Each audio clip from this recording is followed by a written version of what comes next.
"Speak," said the Duke. "Now, my lord, do not forget, if any harm happens to me on your account, that I have a wife and 4 children, rest assured, put the gag in, Grimid." In a second Law Raimy was gagged and laid prostrate.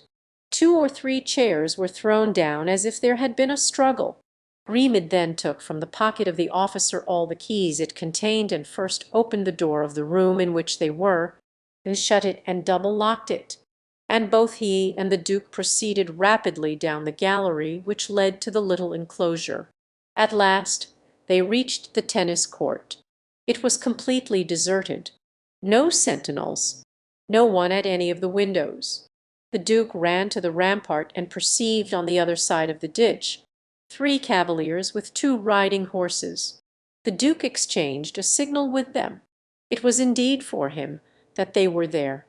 Grimid, meantime, undid the means of escape.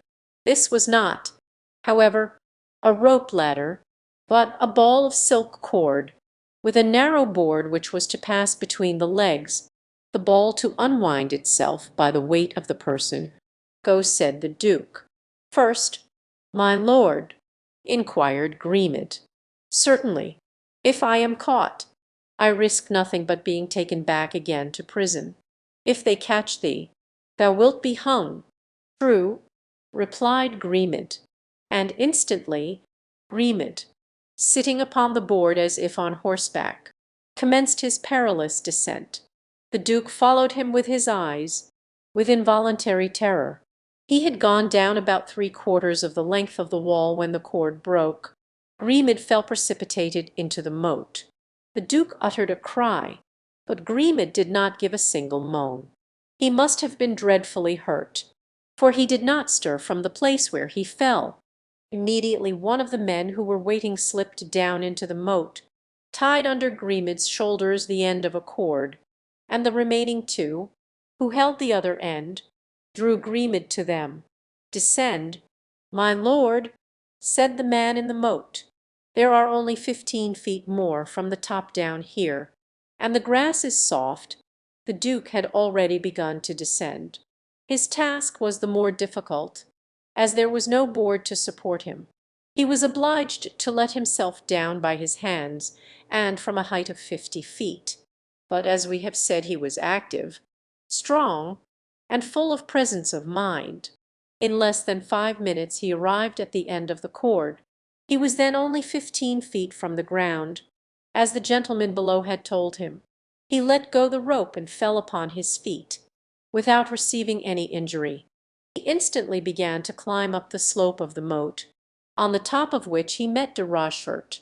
The other 2 gentlemen were unknown to him. Grimid, in a swoon, was tied securely to a horse. "Gentlemen," said the Duke, "I will thank you later. Now we have not a moment to lose. On, then, on those who love me. Follow me." And he jumped on his horse and set off at full gallop, snuffing the fresh air in his triumph, and shouting out, with an expression of face which it would be impossible to describe, "Free, free, free." Chapter XXIV. The timely arrival of D'Artagnan in Paris. At Blois, D'Artagnan received the money paid to him by Mazarin for any future service he might render the cardinal. From Blois to Paris was a journey of 4 days for ordinary travellers, but D'Artagnan arrived on the 3rd day at the Barriere Saint Denis, in turning the corner of the Rue Montmartre, in order to reach the Rue Tiquetin and the Hôtel de la Chevrette, where he had appointed Porthos to meet him.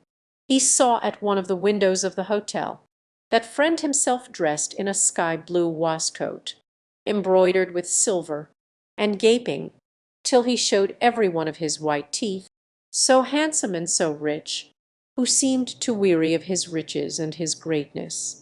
D'Artagnan and Planchet had hardly turned the corner when Porthos recognized them.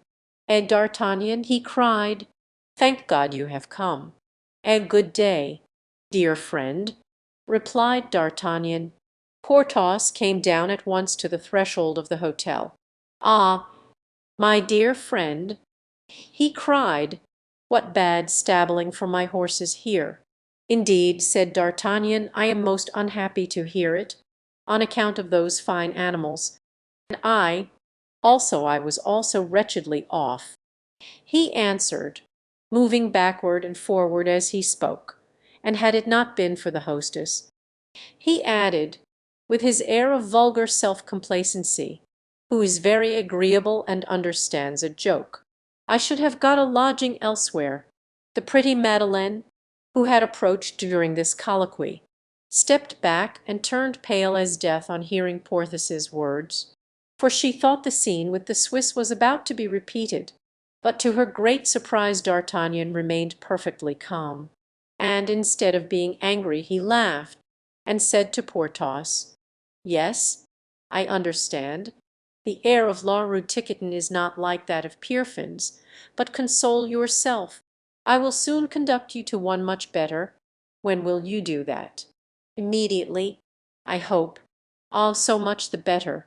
To that exclamation of Porthos's succeeded a groaning, low and profound, which seemed to come from behind a door. D'Artagnan, who had just dismounted, then saw, outlined against the wall, the enormous stomach of Mousqueton, whose down-drawn mouth emitted sounds of distress. "You, too, my poor Monsieur Mouston, are out of place in this poor hotel, are you not?" asked D'Artagnan, in that rallying tone which may indicate either compassion or mockery. "He finds the cooking detestable," replied Porthos. "Why, then, doesn't he attend to it himself, as at Chantilly?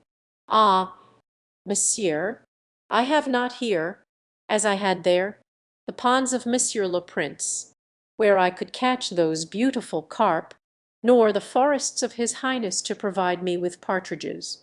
As for the cellar, I have searched every part, and poor stuff I found